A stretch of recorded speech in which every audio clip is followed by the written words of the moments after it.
Desentralisasi merupakan salah satu pilar penting dalam penyelenggaraan pemerintahan modern, terutama di negara dengan karakteristik geografis dan sosial budaya yang majemuk seperti Indonesia. Melalui desentralisasi, negara berharap agar penyelenggaraan pemerintahan dan pembangunan dapat dilakukan lebih dekat dengan masyarakat, sehingga kebutuhan lokal dapat direspons secara cepat, tepat, dan efektif. Sejak diberlakukannya Undang-Undang Nomor 22 Tahun 1999 yang kemudian disempurnakan menjadi Undang-Undang Nomor 23 Tahun 2014 tentang pemerintahan daerah, paradigma hubungan antara pemerintah pusat dan daerah mengalami pergeseran dari sentralistik menuju sistem yang lebih otonom dan partisipatif. Namun, pelaksanaan desentralisasi tidak hanya bertujuan untuk memberikan kewenangan luas kepada pemerintah daerah, tetapi juga untuk membangun keseimbangan yang sehat antara pusat dan daerah dalam rangka mewujudkan pembangunan yang merata. Dalam kenyataannya, ketimpangan kapasitas fiskal, perbedaan kualitas birokrasi, dan lemahnya koordinasi antar level pemerintahan masih menjadi hambatan utama. Oleh karena itu, optimalisasi desentralisasi perlu dirancang sebagai proses dinamis yang tidak hanya menonjolkan otonomi daerah, tetapi juga memperkuat tata kelola yang kolaboratif, akuntabel, dan seimbang. Esai ini mengkaji bagaimana desentralisasi dapat dioptimalkan untuk membangun keseimbangan pusat daerah dalam rangka mewujudkan pemerataan pembangunan, dengan menekankan aspek regulasi, kelembagaan, hubungan fiskal, serta mekanisme koordinasi antar pemerintahan. Desentralisasi memberikan peluang bagi daerah untuk mengelola sumber daya, membuat kebijakan, dan melaksanakan program pembangunan sesuai kebutuhan lokal. Dalam kerangka local responsiveness, pemerintah daerah menjadi aktor terdepan dalam mengidentifikasi permasalahan real masyarakat serta merancang solusi berbasis konteks lokal. Dengan demikian, desentralisasi secara teoritis dapat mengurangi ketimpangan antar wilayah. Namun, desentralisasi efektif ketika pemerintah pusat mampu menyediakan kerangka regulasi yang stabil dan pembagian kewenangan yang jelas, sementara pemerintah daerah memiliki kapasitas administratif dan fiskal yang memadai.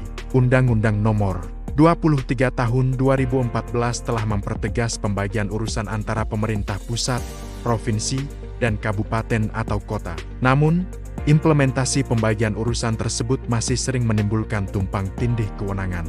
Misalnya, sektor pendidikan, perhubungan, dan energi masih memerlukan koordinasi erat antara pusat dan daerah karena kompleksitas urusan serta hubungan lintas wilayah. Optimalisasi desentralisasi harus dimulai dari konsistensi regulasi dan sinkronisasi kebijakan sehingga setiap level pemerintahan mengetahui batas, ruang gerak, dan tanggung jawabnya secara pasti.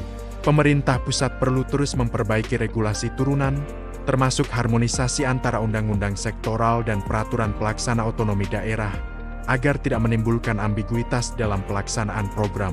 Di sisi lain, daerah perlu memperkuat kualitas peraturan daerah perda melalui praktik evidence-based policy making sehingga kebijakan lokal benar-benar mendukung pencapaian tujuan pembangunan nasional. Ketimpangan fiskal merupakan tantangan utama desentralisasi. Banyak daerah masih bergantung pada dana transfer dari pusat, terutama DAU dan DAK, karena kemampuan pendapatan asli daerah terbatas. Ketergantungan fiskal yang tinggi membuat daerah sulit bergerak secara otonom dan menyebabkan risiko ketidakmerataan pembangunan semakin besar. Optimalisasi desentralisasi perlu diarahkan pada: pertama, reformasi dana transfer. Penyaluran dana pusat tidak hanya berbasis formula pemerataan, tetapi juga mempertimbangkan kinerja daerah dalam tata kelola, inovasi, dan efektivitas belanja publik. Mekanisme performance-based transfer dapat memperbaiki kualitas pengelolaan anggaran daerah. Kedua, penguatan yang berkeadilan. Pemerintah pusat dapat memperluas ruang fiskal daerah, misalnya melalui pendelegasian pajak tertentu atau peningkatan bagi hasil atas sumber daya alam terutama bagi daerah penghasil. Ketiga, peningkatan manajemen keuangan daerah.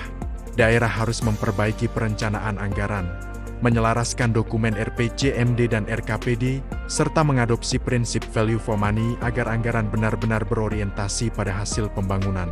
Desentralisasi yang kuat memerlukan birokrasi daerah yang profesional, efisien, dan mampu merespons dinamika pembangunan.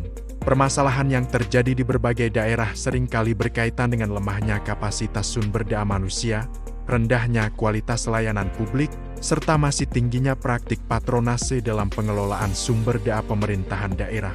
Optimalisasi desentralisasi harus mencakup reformasi sistem rekrutmen dan promosi berbasis merit, sebagaimana diatur dalam Undang-Undang ASN, peningkatan kapasitas teknis dan manajerial aparatur daerah, terutama dalam bidang perencanaan, penganggaran, dan evaluasi kebijakan. Digitalisasi tata kelola pemerintahan melalui sistem pemerintahan berbasis elektronik SPB, sehingga proses layanan publik menjadi lebih transparan, akuntabel, dan inklusif. Pembangunan yang merata hanya dapat dicapai jika perencanaan di tingkat nasional dan daerah terintegrasi. Undang-Undang Nomor 25 Tahun 2004 tentang Sistem Perencanaan Pembangunan Nasional mengamanatkan penyelarasan dokumen RPJPN, RPJMN, RPJMD, dan RKPD. Namun, dalam praktiknya, sering terjadi ketidaksinkronan antara prioritas nasional dan kemampuan fiskal daerah. Optimalisasi desentralisasi mensyaratkan mekanisme co-governance, yaitu model tata kelola kolaboratif yang menyatukan pusat dan daerah melalui forum konsultasi rutin dalam penyusunan perencanaan pembangunan. Integrasi sistem informasi pembangunan nasional dan daerah, penetapan indikator pembangunan lintas wilayah yang jelas dan terukur, penguatan peran gubernur sebagai wakil pemerintah pusat dan koordinator pembangunan antar kabupaten atau kota. Pemerataan pembangunan tidak hanya bergantung pada hubungan pusat daerah, tetapi juga pada kemampuan daerah untuk bekerja sama satu sama lain. Kerjasama antar daerah dapat mengurangi duplikasi program, menekan biaya pembangunan, dan memperluas manfaat pelayanan publik, terutama untuk layanan yang membutuhkan skala ekonomi besar seperti pengelolaan sampah, transportasi, dan air bersih. Optimalisasi desentralisasi dapat dilakukan dengan memperluas platform kerjasama antar daerah (KAD), baik dalam bentuk joint planning, resource sharing, maupun consortium-based development yang melibatkan pemerintah daerah, swasta, dan masyarakat. Optimalisasi desentralisasi merupakan kunci penting dalam membangun keseimbangan antara pemerintah pusat dan daerah untuk mewujudkan pembangunan yang merata. Desentralisasi yang efektif tidak sekadar memberikan kewenangan luas kepada daerah, tetapi juga memastikan bahwa hubungan pusat daerah berjalan secara sinergis, proporsional, dan saling melengkapi.